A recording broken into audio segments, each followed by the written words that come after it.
Normally, I do not address MSM nonsense, but I have been asked so many times to talk about this, I'm going to dedicate a couple of minutes to it.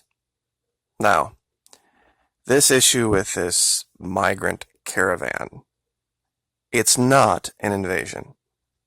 It is not an invading army. They have no weapons. They have no uniforms. They have no equipment of any kind. They are refugees. Now, you can debate all you want about the situation in Honduras and who's responsible for it. Clearly, we know it's the drug cartels. Clearly, we know we are complicit in that. That's not even up for debate. But there is no debate about what posse comitatus is. I would like to maybe jump in the Wayback Machine for a minute here and go back to May 19th. This is 2011. Army National Guard established Operation Phalanx in July 2010, based on an executive order from President Obama authorizing up to 1,200 soldiers and airmen along the 1,933-mile southwest border in support of the Customs and Border Protection Agency.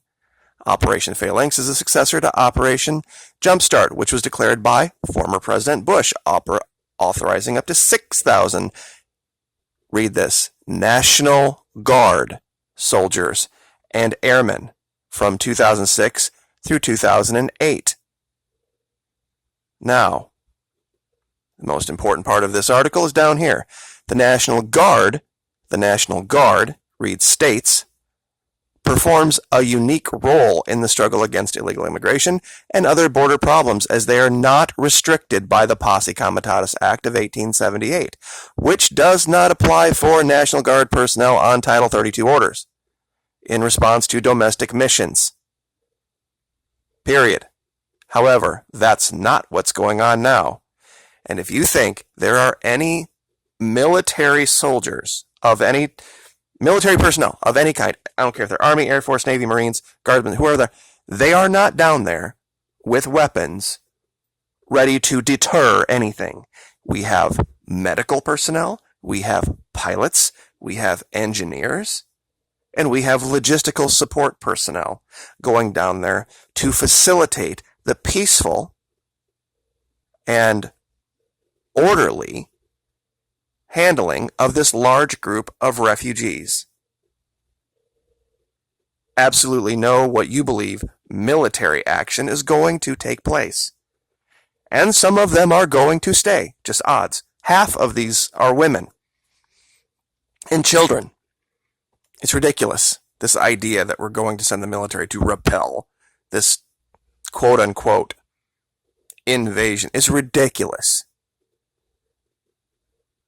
But that's, of course, the story that they are going to put out right before the midterms to make you believe that our leader is doing something with the military to stop this mass influx. It's just, this is why I don't talk about it, because it pisses me off so bad.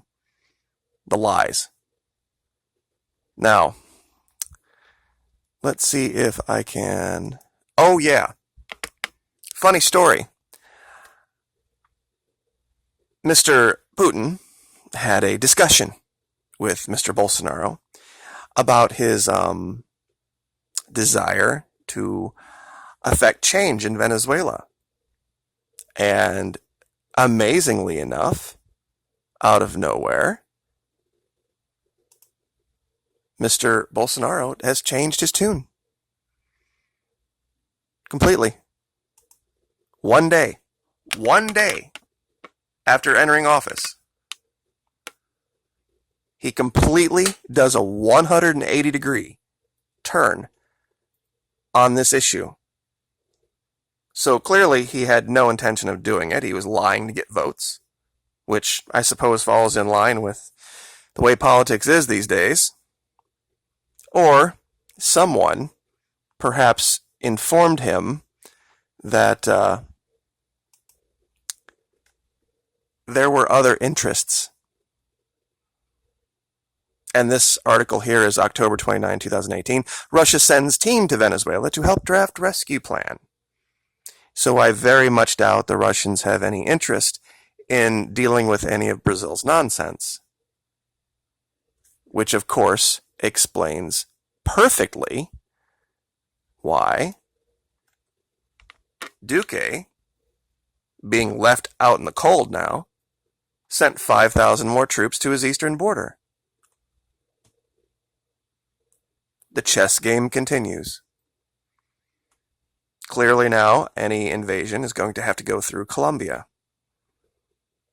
And that puts a great deal of strain and pressure on the logistics of this. Because if Brazil is going to sit this one out on orders from Russia, or if they're going to maybe just allow U.S. logistical personnel to stage there, it's going to make life very, very hard for anybody trying to invade that country, regardless of the financial situation. In other news, though, I did a video in May calling this, and in today's Patreon video, Top Secret Tuesday, we're going to actually watch this video from Fox, and there is something revealed in this video. I'm not going to reveal it here. You'll have to be with Top Secret Tuesday to see it. That is stunning.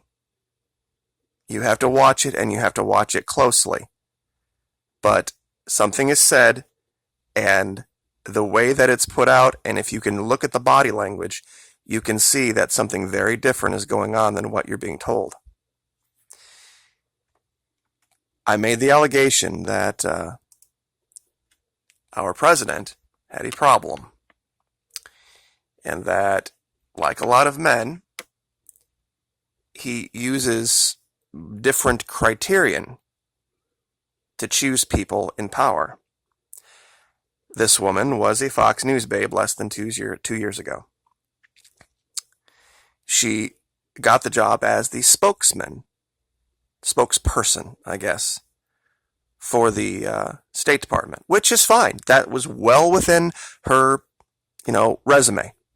No problem with that. But then, literally immediately, she got the dual position of spokesperson and the Undersecretary for Public Affairs. Now, that sounds like, kind of an unimportant position, but it's the number 4 person at the State Department. And the Secretary of State is in the line of succession. So it would have been very odd, but technically she could have been one of the people that were in the line. It would have taken a lot of people dying and all sorts of problems, but it wasn't out of the realm of possibility. She did have rank. And now she's going to UN ambassador. I'm very, very sure that Fox would not have put out that article had they not had inside information that she is probably going to get the job. Now, UN ambassador is not in the line of succession, thank goodness, but it is still our face to the world. And I'm not a giant fan of the UN, but the people that were in line for this job, the UN ambassador, the other 3, all women that he was choosing, all had ambassadorial experience. All of them. Ambassador to France, ambassador to Germany, ambassador to Canada. And Fox News babe. It's something that somebody's going to take advantage of eventually. But I am sure Emperor of World made very clear to Mr. Putin that things needed to go a certain way in Brazil. And I'm sure there was some consternation on his face when he was told what he was going to do. But nevertheless, he was told to do it. And so now we have a different set of calculations to look at. It is a tough thing to juggle all of this and look at this and not see that there is something else going on. And I don't have all the answers yet. but we're going to get to the bottom of them. But mark my words, Venezuela is not going away. This isn't something that our administration is just going to let slide, because they are going to have egg all over their face for the next 2, possibly 6, depending on how the elections go in 2 years, about the story, about the collapse of Venezuela. That never happened. It never happened. There were problems. There were issues that affected a decent-sized portion of the country, but they never totally collapsed. And the lowest number I think I've ever seen was about 1 million barrels a day production. They were up at one time years ago 3.7 million barrels per day, and that's export numbers. Okay? The U.S. produces 10 to 12 million barrels a day, but it only exports about 2.5. So imagine a country like ours, wealthiest in the world, 370, 380 million people, versus tiny little country Venezuela, 20, 30 million people, and on par with oil exports. And at one time, Venezuela was exporting far more oil. So we will leave it there, but